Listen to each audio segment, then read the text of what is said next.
Hello, everybody, and welcome back to our podcast. My name is Chris, And my name is James. and we are the Formula One Bros.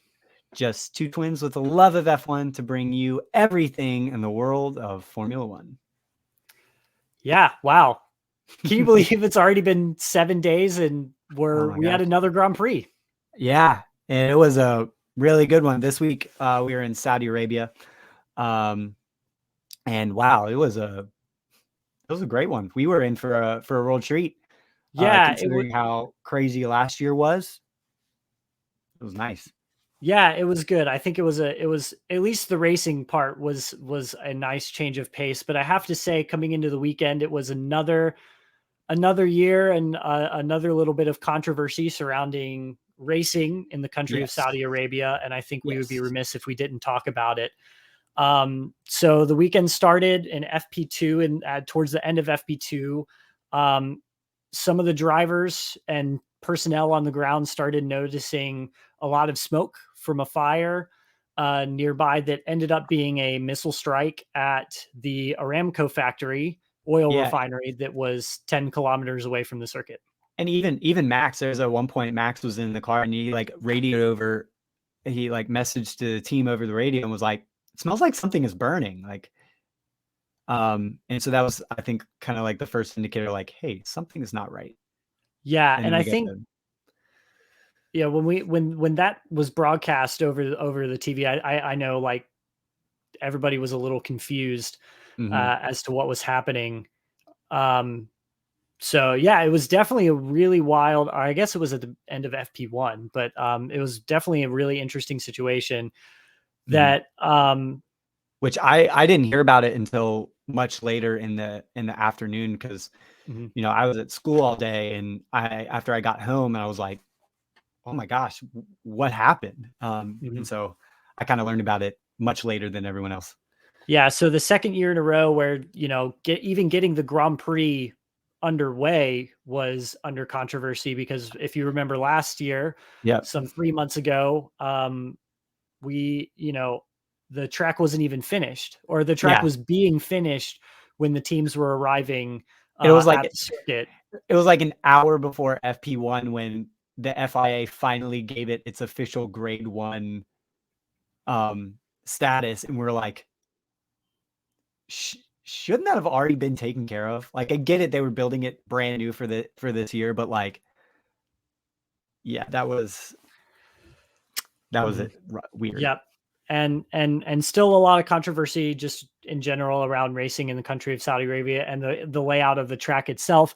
Very fast, very high speed, very close to the wall. And there's always a potential for big accidents, which did end up happening for Mick Schumacher in qualifying, tagging the wall. That was very scary. Coming out, it was just before the hairpin of turn 12. Is where he ended up finishing, but he just got onto one of the curb, lost control of the car, and straight into the concrete barrier. And the distance that the car traveled after the initial impact just tells you how quick those cars are going through there. Yeah, it was very frightening. But fortunately, the good thing about that is, if you all can remember back to Roman Grosjean's horrific crash in Bahrain in 2020, when the car it split in two and literally exploded. There were a lot of things that were changed to the car safety-wise, so that way when the car does break apart like that, it doesn't spontaneously combust. And that happened with Mick's car. Because when they lifted it off the ground with the crane, the back part just fell off the car. So in the accident, the car split like that, but they improved the safety on it so that way it didn't catch fire. Because I can guarantee, had they not fixed that car would have caught fire. And so it's really, really good to see those updates being made, and then when it's put in play. Unfortunately, when it's put into play, it's unfortunate that it was put into play, but when it was put into play, it did exactly what it was supposed to do, which arguably saved Mick's life. And the halo too, because there's part of that accident where you can see one of his tires come up and hit and bounce off the halo. And had the halo not been there, there could have been the result of that accident could have been far, far worse. Yeah. So definitely a good win for the safety of the cars, but second year in a row that it's had to be tested at a track like Saudi Arabia. So definitely a controversial start to the weekend. And I think that just the general sense around the F1 community and in the paddock was one of apprehension going into the race. So it's definitely something that, was everybody was kind of keeping an eye on, but the race we were treated to, I would say was much better than the previous year. So let's go ahead and get into it. As a result, it was awesome. As a result of Mick Schumacher's crash, he did not take part. It was announced after qualifying Saturday evening that he would not be taking part in the Grand Prix. And that was not, I mean, he was cleared from the hospital. He was checked out and he was okay. That was purely so that Haas could save parts for the car for Australia. They wanted to make sure that the car could get to Australia. So he did not take part in the race. And then on the way to the grid, Yuki Tsunoda. Which is, I want to talk about that real quick. It's a good thing that I just want to say it was a good thing that it wasn't medical related. And that was purely just saving the car for Australia. And so Mick is okay. He's in good condition. So him not starting the race was not medical. Yep. Yuki Tsunoda also did not start the race, even though he was classified as a starter. He did not start due to a drivetrain problem that he suffered on the way to the grid that hampered his running in on Saturday. So those were the two drivers that did not start. So we had 18 drivers start the race, and it got off. And Max Verstappen, Leclerc took the lead. Max Verstappen stayed ahead of Sainz. Magnussen made up a few places. Guan Yu Zhou Guan Yu had a really rough start. And this is something that it affected Valtteri Bottas in Bahrain and now Zhou Guan Yu in Saudi Arabia. So now we know that the Alfa Romeo's clutches are suffering from oscillation troubles that are hampering them from getting off the start. So after the start, Zhou Guan Yu was 18th and last on the road as his car went into anti-stall. He was able to get it running eventually. And the race was off. It started with a lot of really good racing all up and down, but eventually after a couple laps, it just kind of settled in a little bit with Norris getting his elbows out, Russell getting his elbows out a little bit. So both of those drivers improving. And then at lap 5, we saw probably one of the highlights of the race was this battle between the two Alpines. Yeah, Fernando and Esteban Ocon. Yeah, that was fun to watch. That was good racing. Oh man, that was entertaining. It was great. It was good to see. Yes, and it was actually lasting, probably until it was after lap. It was after lap 10. This was a multi-lap battle. Yeah. So this is another thing. I think this is another thing that just kind of proves that the regulations are working. Oh yeah, we mentioned it last time with the battle between Max and Charles, and we'll get to the other battle with Max and Charles this week. But yeah, it's definitely looking like the regulations are doing exactly what they've been designed to do, which is and to compound that good. And to compound that, as they were racing each other, taking time off of each other's lap times, Bottas and Magnussen got involved. And so for a while we had like a really good, 4-car scrap for 6th place. Yeah. Once everything settled down, eventually Otmar Safnauer was being in communication with the commentary box and was talking about, how he was letting them race and it was totally fine.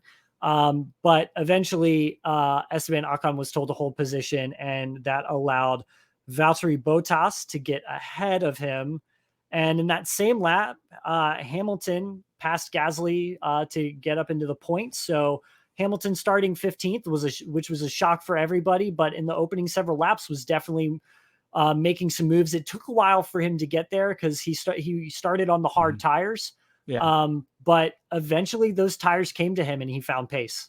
Yeah. And also when you had everyone starting on the mediums, when their tires started to wear out, his tires were so good. So that was good strategy on their part to start him on the hard tires.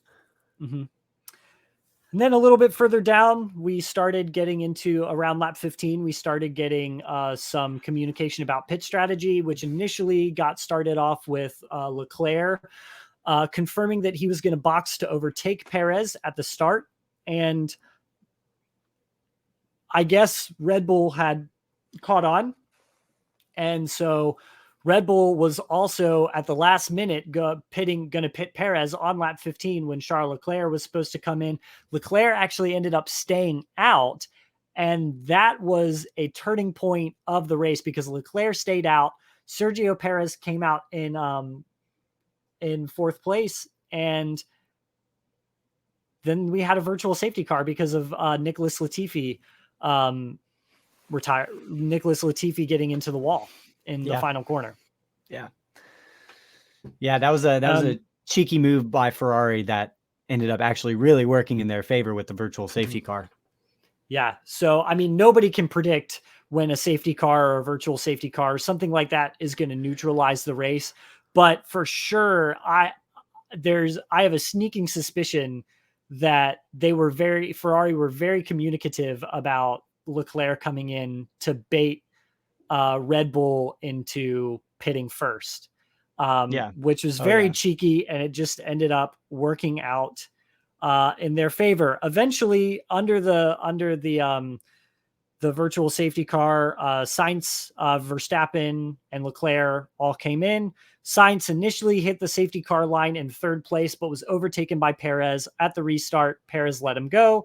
So everything kind of remained Leclerc, Verstappen, Perez, or Sainz, Perez. And that's how it finished. So the top four kind of remained the same after racing got going on lap 21. And then later on down, Hamilton started making up places again. Hamilton stayed out, went very, very long under the virtual safety car. It was Hamilton, Magnussen, and Hülkenberg were the only three to not pit. They were on the hard tires. And so that found Magnussen up into P6, Hamilton up into P7, and they scrapped it out for a little bit before pitting.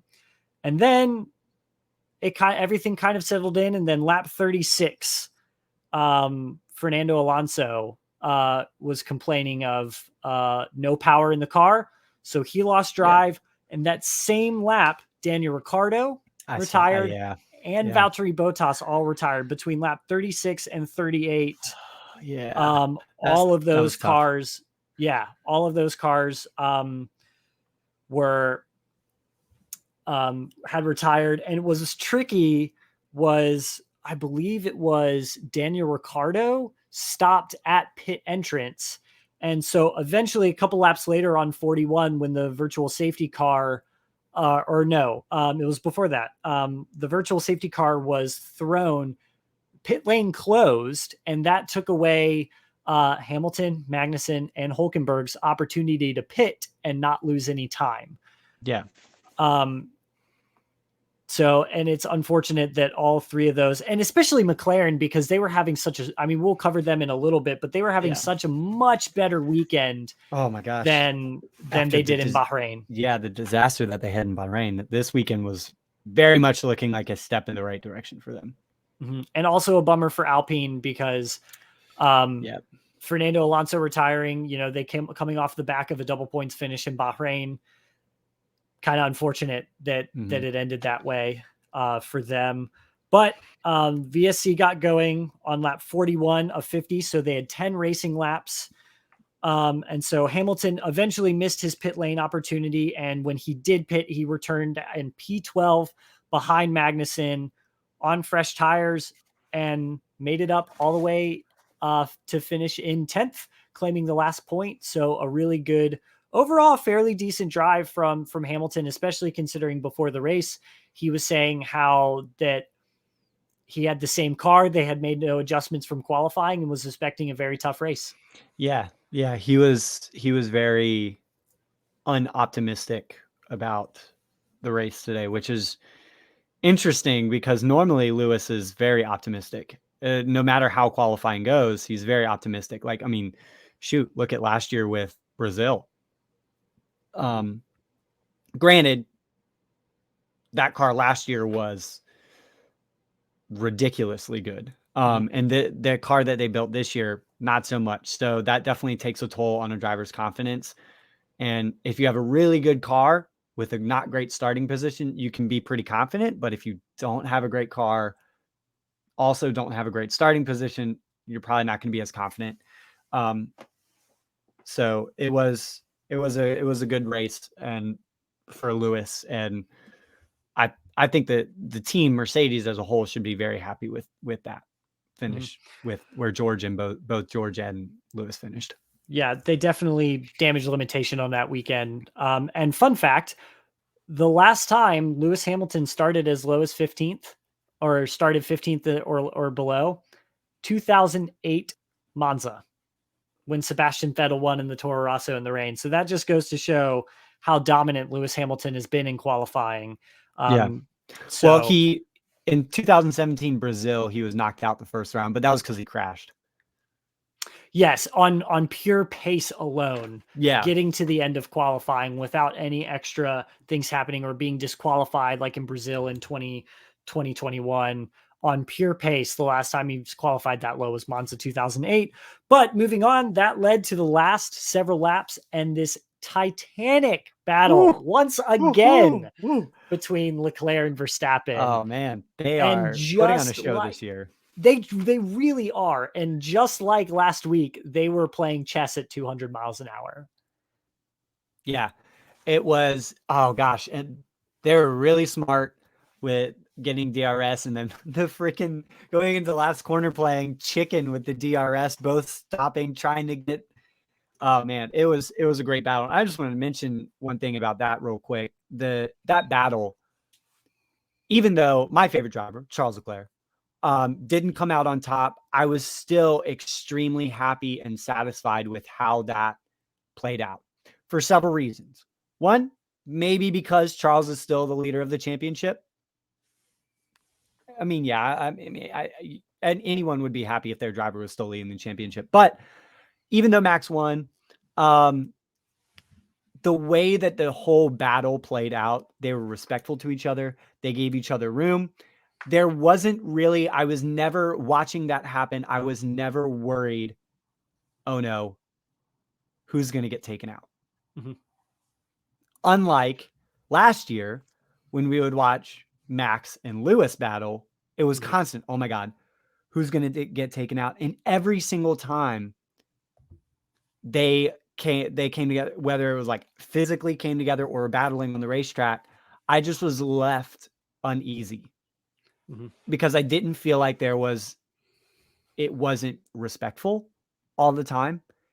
At the beginning of the season, it was more cordial, but with this, it was respectful.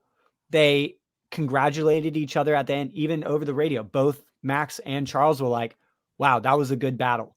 And Charles was even like, man, we didn't come out on top, but that was really good racing. And I'm pretty sure, what was the exact quote? He said something along the lines of, I'm pulling up Twitter to find it. I'm pretty sure Ferrari tweeted it, like the quote, but Charles came over the radio and said, oh no, maybe it was, here it is.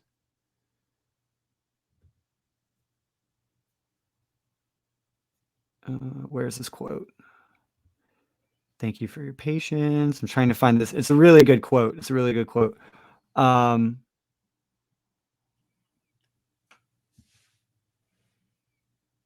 Well, this was a quote from Charles after the race. It wasn't enough today, but oh my God, I really enjoyed that race. It's hard racing, but it's fair. Every race should be like this. It was fun. And then Max also said, we were battling hard at the front. It was tough. I'm really happy we finally kickstarted the season. So there was a lot of mutual respect. And it's just like, I was left at the end of that battle, even though Charles came out second in that battle. I was very, very satisfied because it just felt, I don't know. It just felt good. It was clean. It was fair. And it was fun, really fun to watch. Yeah. Yeah. And especially considering how, I mean, I'm looking back at 2019, they definitely got their elbows out, and it was definitely a little bit more aggressive between the two of them, looking at Austria and then Silverstone. Yeah. But yeah, it was good, hard, fair racing. And yeah, like you said, last year between Verstappen and Hamilton, and it was just a different battle. And I think both of them knew, like Lewis definitely knew the aggressive reputation that Max has. And I think Max also knew that, you know, in order to be a champion, he had to go toe to toe with Lewis and show no mercy. And that's so it was always going to be a very, very tough fight. But this is a battle. This is a championship battle that, going back to 2019, people were touting as the future of Formula One, like Max and Charles championship battles. Like that's the future that Formula One is going to. Yeah. And Jenson Button said something brilliant after the end of the race, is like something along the lines of like, everybody says this is the future, but it's the now, it's the present. And I think it's really exciting, and I'm super excited to see where this goes. And yeah, I also agree with you that it's really refreshing to see how respectful and cordial they are to each other. And it looked like they were both having a blast. Like obviously Charles was disappointed that they didn't get the result that they wanted. But they just looked like they were having fun. Yeah. And the way that they congratulated each other and were interacting after the race, after they hopped out of the cars, it's just, it was refreshing to see. It was really nice. It was, we were treated with a fantastic race and finish. For sure. Yeah. So that's pretty much covers everything on the race. So shall we move on? Yes, we will move on to our next segment of our race review episodes, our biggest winners and biggest losers. I'm going to kickstart this. Biggest winners, I think, out of this whole weekend, the biggest winners, us the fans. I think the biggest winners were us the fans. We were treated with a great race, good battles. Maybe not the biggest winners, because obviously Max won the race and Red Bull, all that kind of stuff. But I'll start off. A big winner of the weekend was us. We were treated to a great race. And also last year, there was a lot of controversy with penalties and brake testing and giving back. It was just a mess. The end of that race was a mess last year. And this year it was clean. It was great. Mm-hmm. It was a good race. So I think we the fans are big winners for the weekend. Yeah, I would agree. And I think the only other thing that I want to throw in here, because a lot of the others we're going to cover in our weekly top 10. But I just want to say that Red Bull should be counted as a big winner for the weekend, considering that they walked away from Bahrain with no points. Yeah. And they're walking out of Saudi Arabia now third in the constructors, right behind Mercedes, and will likely overtake Mercedes relatively soon, considering the Mercedes deficit in pace. Australia. Yeah. So definitely Red Bull. I think I can't count them as the biggest winner for the weekend, just because if they were the biggest winner, they would have walked away with a 1-2. They would have found a way to keep Perez in the top two and Max Verstappen getting by Charles. So it was not 100% what, points total that they could have walked away with. But they bounced back. They got the weekend that they needed. And just with some unfortunate, things that happened with Sergio Perez, which I'm just absolutely gutted for Checo. He did Yeah. everything right. Red Mhm. Bull did everything right with him, and it was just, the strategy call was they just got unlucky. Yeah. Long story short, it was a bad time Yeah, it was to be the right Checo. call. Yeah, it was absolutely the right call, but they just got unlucky with the virtual safety car in Yep. there. And that happens, unfortunately, that happens in racing. Yeah. But despite that, they still held on, double points finish, Max winning the race. Mm-hmm. You got to say it was a good weekend for Red Bull. Oh yeah. I'm also going to say a big winner is Mercedes. I'm going to say Mercedes is a big winner. Definitely not in contention for the biggest winner, but considering where Lewis started and how rough the first race of the season and testing and everything has been, getting both those cars in the points, very, very solid weekend. Damage limitation, maxing out the opportunities that they have. And I mean, they didn't walk away with a podium like they did last weekend, but still, with the car that they built, it was a solid weekend for them. Kind of reminding me of the 2010, 2011 cars that they built, with the pace and the struggles that they're having. But it was a solid weekend for the team. And yeah, I'd say Mercedes was the winner this weekend. For sure. And we'll get to them in a little bit later as well. But yeah, I would absolutely categorize them there. Shall we move on to the biggest losers? Yes, biggest losers. Would you like to kick this one off? I will kick this one off, and I have to say, poor Yuki Tsunoda. He, it was good that he walked away from Bahrain as the only points finish, but this is another reliability issue that AlphaTauri has had, and maybe I'll throw an AlphaTauri in there as well, just because this is their second straight car that didn't finish the race, and Yuki didn't even get to start this one because of the drivetrain problem that they had. So definitely suffering from reliability problems. And unfortunately, there was nothing that Yuki could do. That's just the way that everything ended up. And it's really, really unfortunate because he's so good. He's so quick. He deserves to be up there racing for points in that AlphaTauri. And especially considering how he's improved so much compared to Pierre Gasly. It's just really unfortunate to see that he didn't get to start the race. Yeah. Yeah. I did feel really bad for Yuki. So yeah, hard luck for Yuki. Yeah. Biggest loser, or a big loser, I should say, for me, Nicholas Latifi, unfortunately, putting his car on the wall and just, yeah, it just was a struggle. And I can't quite remember where Alex Albon finished, but it definitely was not in the points. That's for sure. So maybe even Williams as a whole could be lumped into that as a loser for the weekend, unfortunately. But definitely Nicholas Latifi, which really unfortunate to see. Sorry, I'm looking up the finishing order. Yeah. Albon also did not finish. He retired on lap 47. Oh, that's right. So just a couple laps from the end. Mm-hmm. Yeah, so I'm just going to go ahead and throw Williams into the biggest yeah. loser. It looked like they were really short on pace.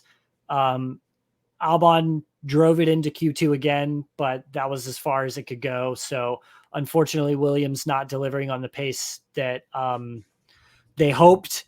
But yeah, I think it's going to be a Saudi Arabia Grand Prix to forget for Williams. Unfortunately, with double DNF on the weekend, especially considering Albon was so close to getting to the finish. He was literally 3 laps away from it. Yep. What would be another big loser for you on the weekend? I'll tell you, I'm hesitant, even though Daniel retired. I'm hesitant to put McLaren in the loser category because Lando did drive a really good race considering where they were last weekend. Yeah. It was definitely a step in the right direction for McLaren. Still walked away with no points, but it was, even though with Daniel retiring, it was still better than Lando finished better than he did. So I'm hesitant to put them in the loser category, but I'm hesitant to put them in the winner category. So at least there's like a middle ground there where I'm kind of slide McLaren in.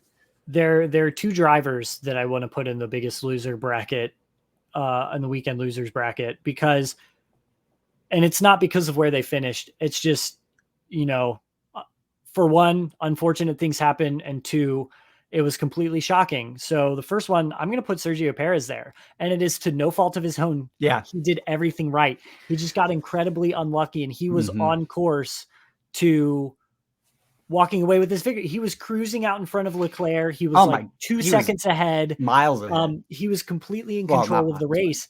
And, I think Leclerc was going to try and do something different with strategy, or try and throw Perez off of his game with strategy. I'm not entirely convinced that would have worked. And it was the safety car, or the virtual safety car, that just kind of screwed him a little bit. And it's unfortunate that, he came out in fourth, and that's where he stayed for the rest of the race. So that definitely compromised his race. The second person that I'm going to throw in is Lewis Hamilton. And I think he drove a really great race, getting his car up into P10, getting it up into the points. But the deficit that he had to George all weekend was shocking. It was it was hard to watch, because considering they had the same car. Yeah, they had the same car. And I think this is something that I think the commentators picked up on first. And then I think more and more people started to pick up on was Hamilton's car was porpoising much more than Russell's car was. So they were probably doing something different with the setup. I think they brought some new wing configurations to Saudi Arabia, and that helped a lot. Yeah. I noticed that. Yeah. I mean, in qualifying, it was shocking, because that was on pure pace for Lewis Hamilton to qualify 16th. That was on pure pace. There was nothing in it. And yeah, I'm just surprised. I'm glad that he had the race that he did, and his hard tires eventually came to him, and he was able to nip that last point, which is, when you're starting where you are, that's always a good result. But yeah, it was really shy. I was surprised. Honestly, I was really surprised. I thought Hamilton was going to be on for at least P8, P7. I think that's all that car has in it right now. But, he was comprehensively beaten by George Russell this weekend. Yeah. Yeah. And it wasn't really close. Yeah. Shall we move on? Yes. We have discussed, and we, the Formula One Bros, are now going to give you this week's top 10. Now, as a reminder, the top 10, it's not just driver, it's not just team, it's top 10, anything goes. There are no rules. Well, I mean, technically there are rules, but for this segment, there are no rules. We are just giving our top 10 for the weekend. In 10th place, and we had to mention, I kind of already mentioned it, especially considering what the Saudi Arabia Grand Prix was last year. In 10th place, we both decided the race directing is in 10th place. Yeah, it wasn't a flawless weekend. No. Considering, when we had all these retirements, and there was double waved yellows for a while, there was yellows for maybe a lap or so before the virtual safety car was thrown. So something like that should have happened more immediately, but it's good that I think that is more indicative of they're really thinking through everything and making sure that they get it right. Yeah. And working out the kinks. So it wasn't flawless, but I just remember last year, I got to the end of the race, and of course this was for multiple factors, but mainly for the race directing, and the stewarding. I was just like, what have I just witnessed? What happened? I had no idea, properly, no clue what just happened and what I had just watched. And this race was much more straightforward. Yeah. I remember last year just leaving that race and just thinking, what? I was just very unsatisfied and I was very upset. And it wasn't just because Max didn't come out on top and I was rooting for Max last year, because the Ferraris were not in the mix, but it was just very, and then that carried on into Abu Dhabi. So this year it was much better. Yeah, and for me last year, it was very much like, I'm going to put my tinfoil hat on here, and it was very much like, beep, boop, beep, boop. Yeah, like people were trying to make it so Abu Dhabi finished the way that it did, and Abu Dhabi was set up for the way that it was. Obviously, that's unlikely to be the case. So that's ultra mega conspiracy theory, but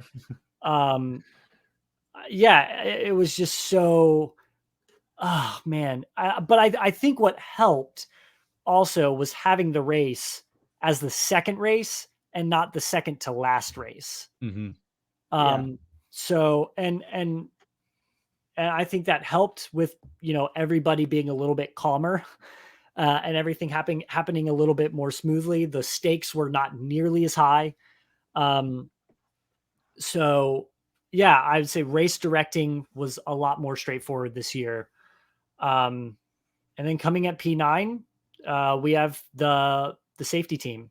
Yes. And the way that they, specifically the way that they handled Mick Schumacher's crash, it worried me initially that it was taking so long to hear from him and to and for him to get out. That was very worrying. But we do know now that the impact, it happened in such a way that it knocked out communications to the team.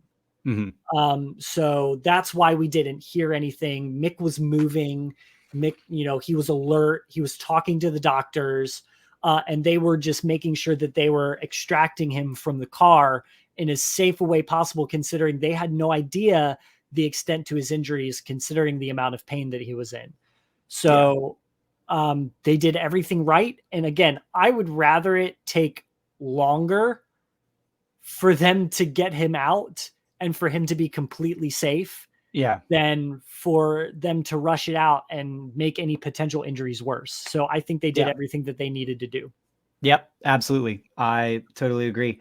One thing I think initially after the impact, though, when they cut the camera angle and the car was facing the camera, you did see Mick like lift up his visor. So at least he was at that stage, we knew he was conscious. But yeah, we did with not knowing the extent of his injuries.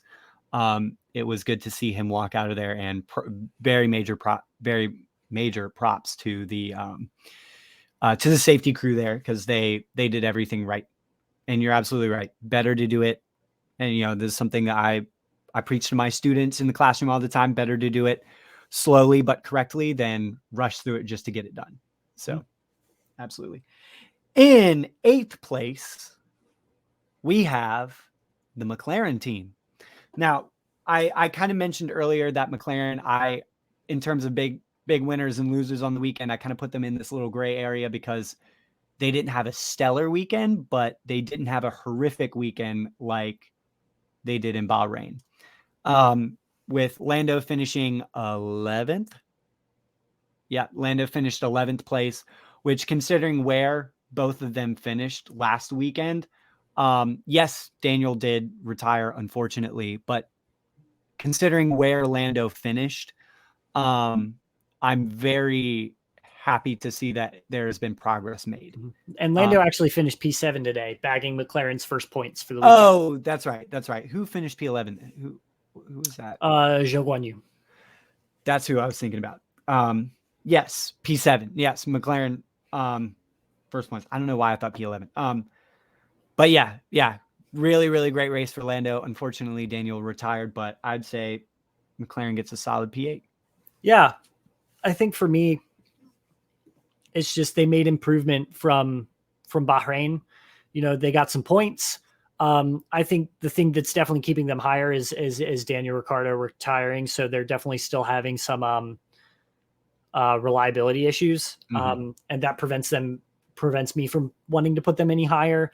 Yeah. But they still have a long way to go, and I think they know that. But it was a good showing, at least on the part of Lando Norris.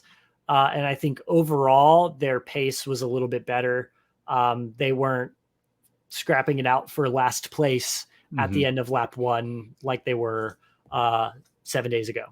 Yeah, absolutely. Moving up to P7, we have Sergio Perez.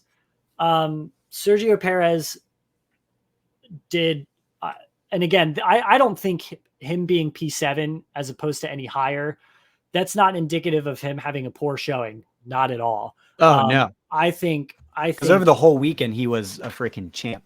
He was very quick, and he put in the lap of laps there in qualifying at the very end to pip Charles Leclerc for pole. I was really excited about it. I know Brittany was very excited about it as a Checo fan, but yeah, I'm super happy for him. And he was very unlucky with the virtual safety car. The reason why I don't want to put him any higher is because of how much more pace I think there was in that Red Bull, and just couldn't quite close the gap to Sainz. Couldn't really put it to Sainz at the very end when I think he could have. Yeah. You're absolutely right, and especially considering how much pace there was yesterday in that car, and as at the beginning of the race, I was a little bit shocked to see him not be able to catch up to Carlos and pass him. But yeah, a really good weekend for him. And I was thrilled. I don't think there's a I don't know how I'm going to phrase this. I don't think there was a single fan who was not happy to see Checo get his first pole. And if people were unhappy about Checo getting his first pole, there's something wrong there, because I remember his debut in F1 all the way back in 2011, and how long he has been in this sport. Finally getting his first pole gets a standing ovation in my book. So. Yep. Yeah, for sure. Definitely. Yeah. Good on you, Sergio, for grabbing your first pole. Yep. And on to P6, we have the Viking comeback man himself, Kevin Magnussen. Another good showing for him, finishing in the points P9 for Haas. The last time that they had a consecutive points finish was all the way back in 2019, which honestly still feels like it was last year, 2019. This whole past 2 years with COVID and everything have seemed to be a blur. But in the grand scheme of things, having 2 full seasons under the belt, having not a consecutive points finish for that team, having that 2 weeks and right out the first 2 weekends of the season, great job, Kevin Magnussen. Yeah. Really, really great job. So, especially considering at the very end, he was able to hold off Lewis Hamilton, finished ahead of Lewis Hamilton. Yeah, I think a really good scrap there. I think he could have finished higher. He was one of the people that stayed out under the virtual safety car, and I think that compromised him a little bit. So he was forced into a situation where he had to run long. So he lost a lot of positions.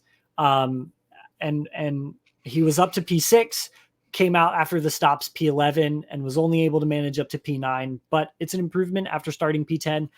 So I think the strategy that they put him on compromised him a little bit, especially considering the virtual safety car. But I think the other thing that keeps him going higher for me was, I think, and he admits it to himself, that the car had P5, P6 in it, and he qualified P10, but that was just due to his sore neck. He said his neck gave out on the last lap and wasn't really able to keep it up. And that's just, that'll get stronger with time.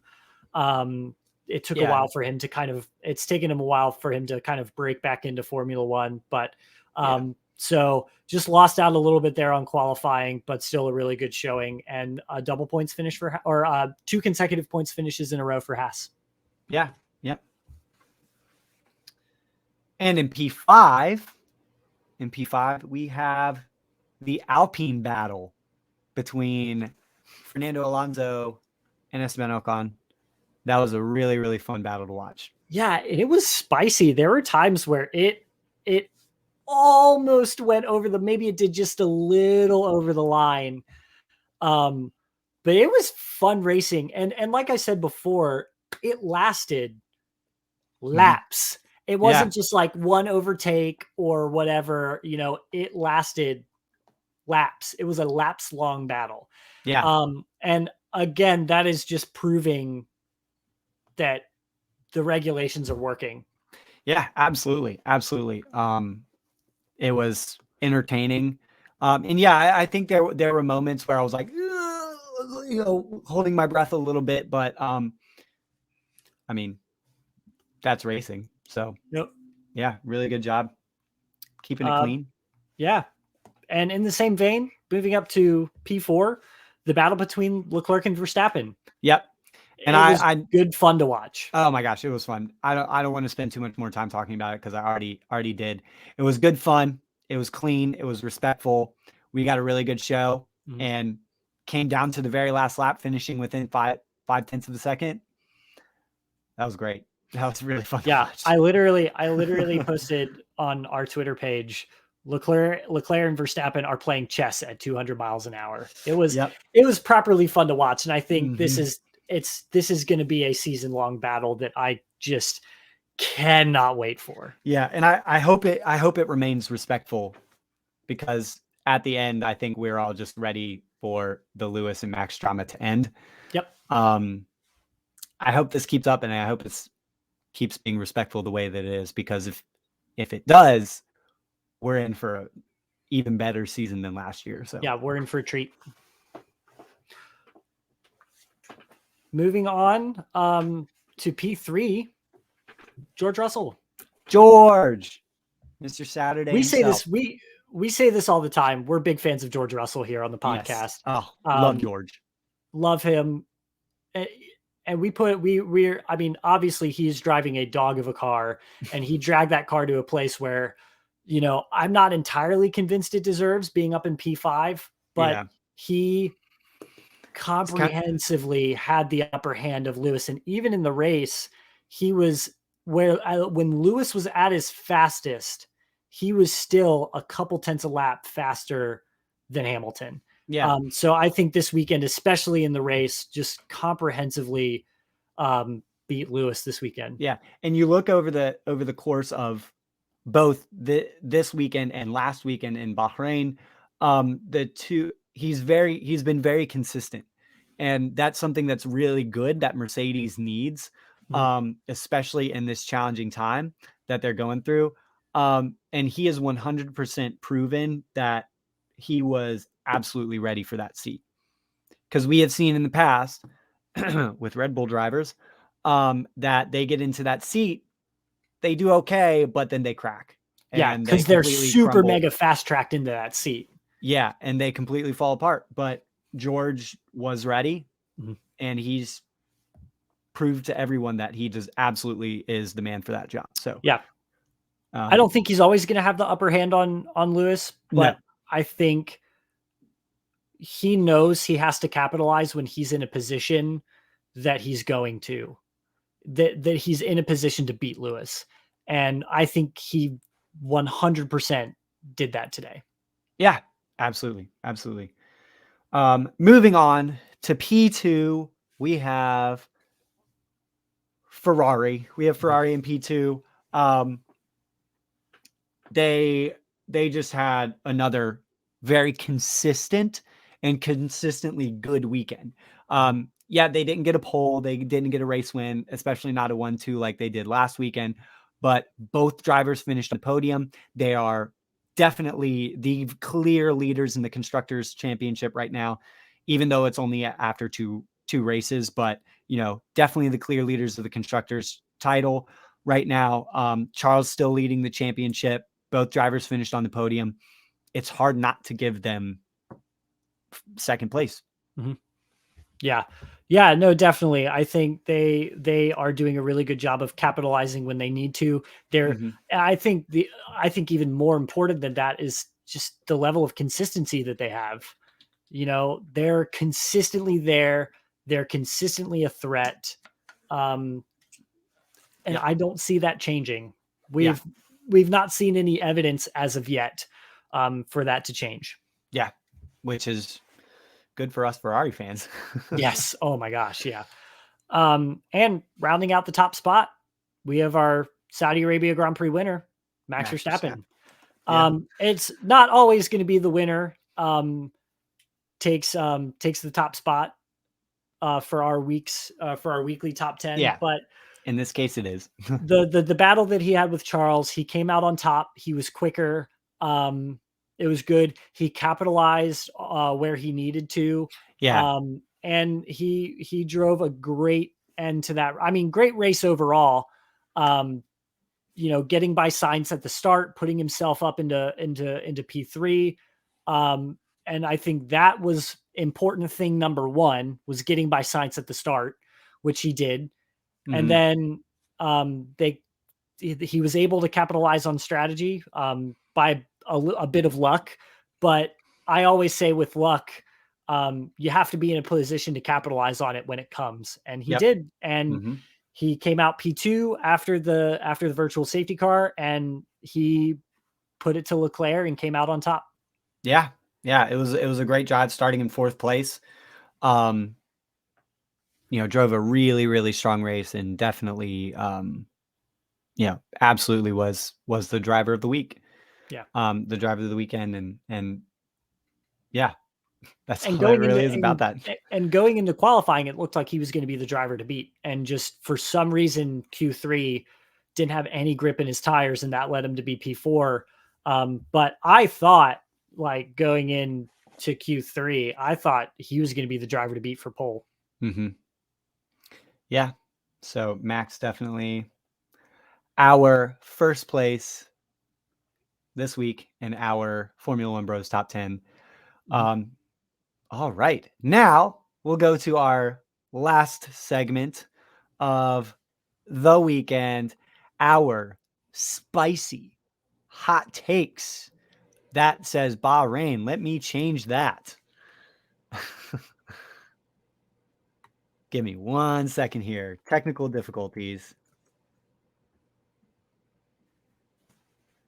All right. Hot takes, spicy, piping hot, boiling takes from the Saudi Arabia Grand Prix.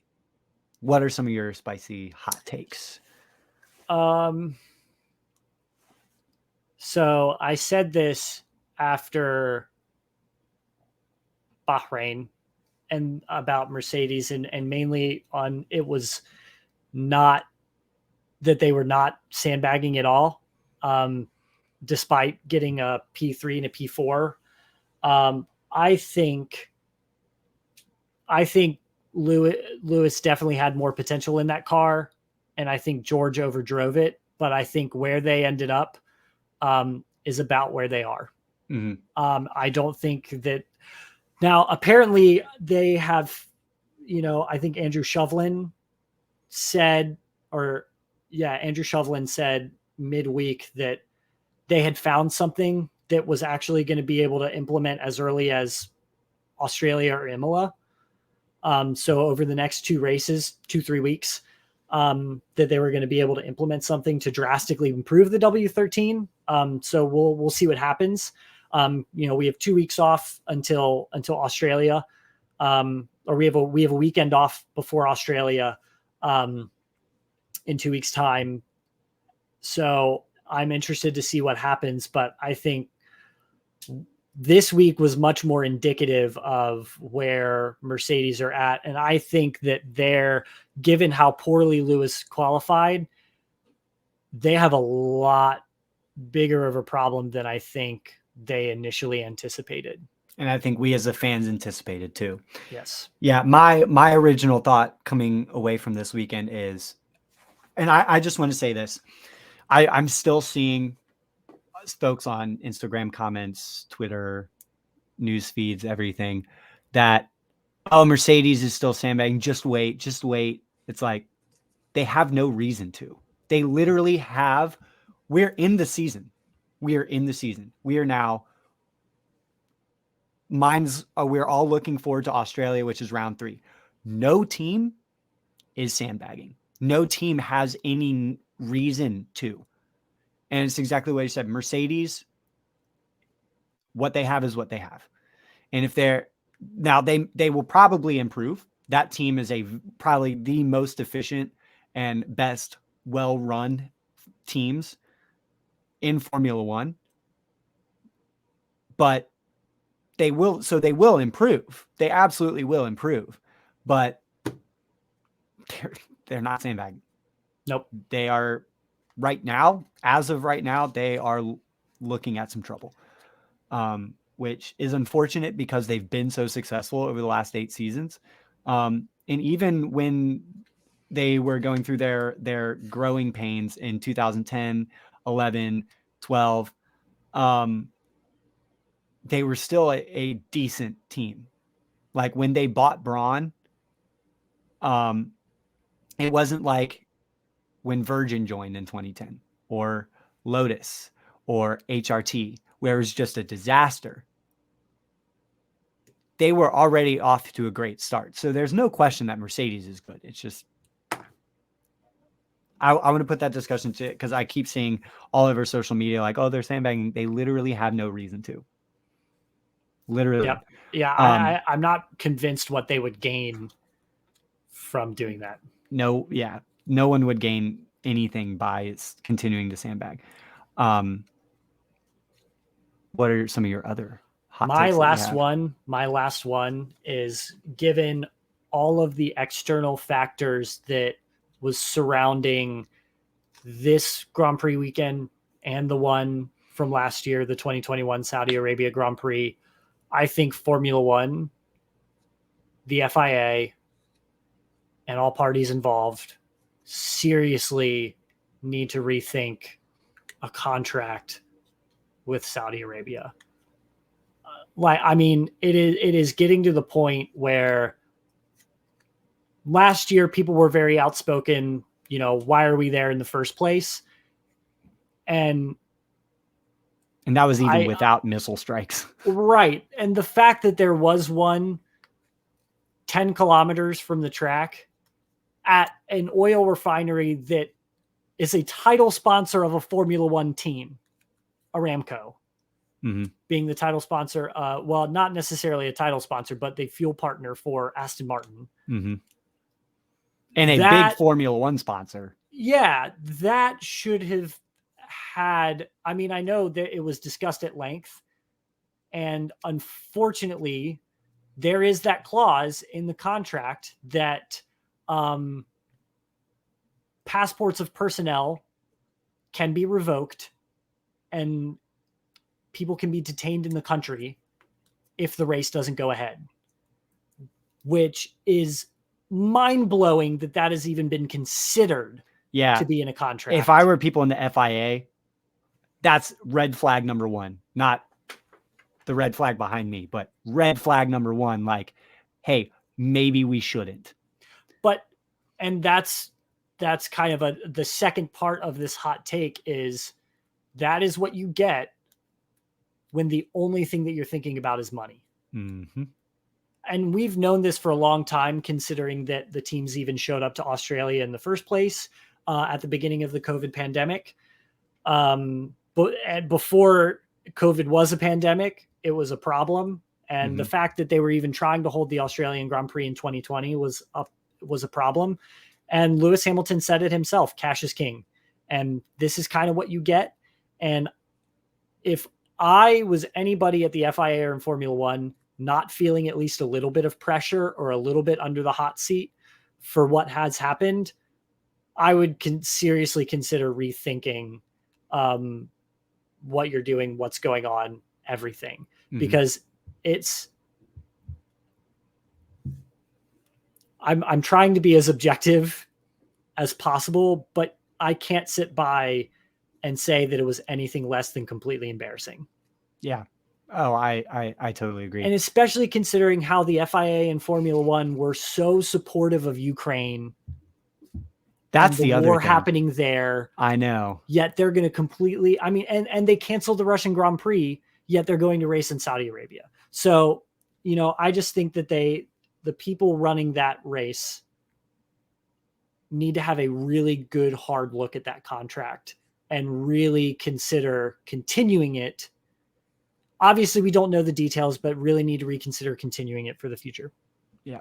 Because from what I understand, it's a 13-year contract, which is ridiculous. I have nothing else to say or I'm going to get myself in trouble. Yeah. Let's see. It was tough for me to find a hot take from the Saudi Arabian Grand Prix. It was tough for me to find a hot take. I kind of already mentioned we both had very similar ones with Mercedes, which isn't really a hot take. I guess it's more of a lukewarm take because it's very obvious that they are in the situation that they're in. But I guess I would say, I don't know. I'm struggling to find a hot take from the weekend. I guess I still think the Ferrari powered cars are kind of continuing off of my hot take from Bahrain. I still think the Ferrari powered cars are the best. Red Bull may have been quicker here, but Ferrari, other than Mick crashing, there weren't really any reliability issues. Yeah, definitely Ferrari powered cars. Definitely from a power unit perspective, Ferrari is the class of the field right now. Mm-hmm. The Ferrari power unit. Yeah, which is nice because in 2020 they were the joke of the field. Yep.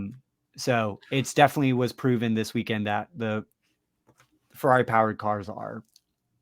I have one last hot take, and I was actually thinking about it this morning. With the struggles that Mercedes are having this year, there's a lot of talk, and rightfully so because they've been so successful, about, I think there's a little bit of leniency given to Mercedes' situation right now. And I am going to be this is now going specifically to Drive to Survive. I'm curious to see what Drive to Survive is going to make of Mercedes' form. And obviously it's only the race 2, a lot of season left to go. But my last thing is just, they did Ferrari so dirty in season 2 or season 3. They did Ferrari so dirty. And I bet you they're going to give total leniency to Mercedes. And like, yeah, you know, oh, the best make mistakes and look how they've conquered.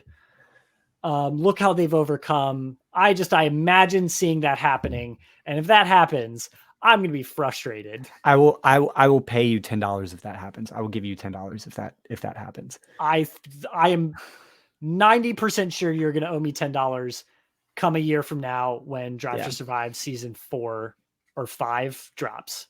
Yep. So that's my last thing, is justice for Ferrari. Yeah, for real. Yeah, it's but all in all, it was a really, really great weekend of Formula One. I'm very much looking forward to finally, after 3 years, going back to Australia. And this will be the first time. Remember, they made track updates. They changed some corners, updated some things, to hopefully make the racing a lot better. Yeah.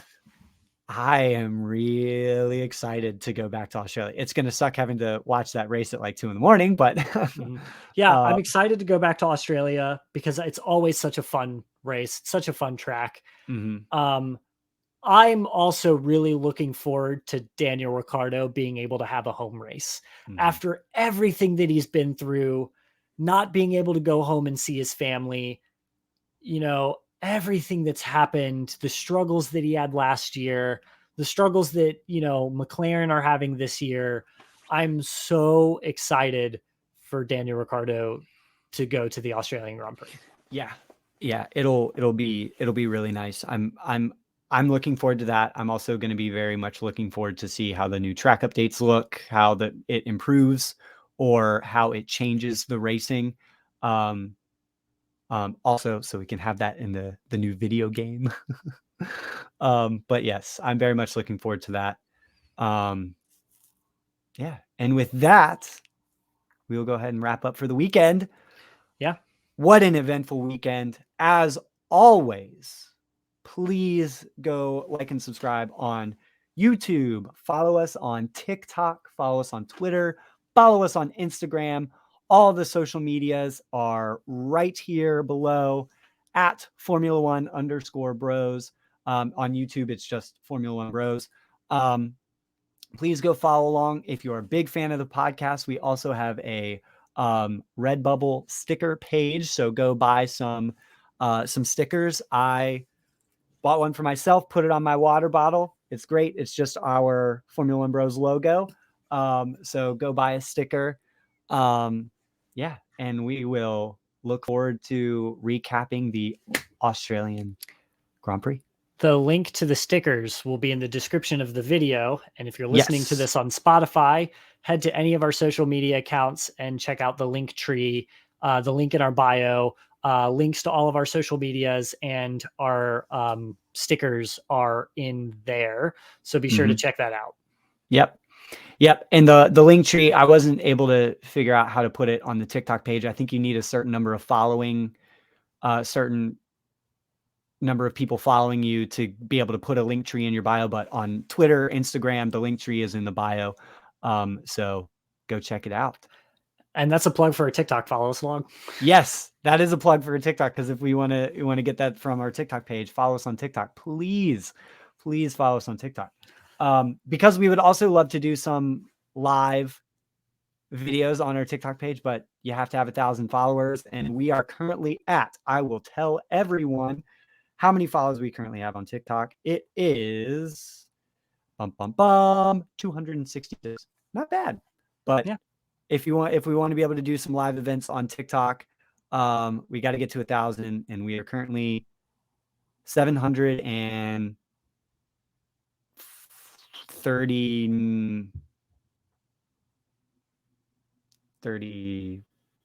I can't do math in my head. 37.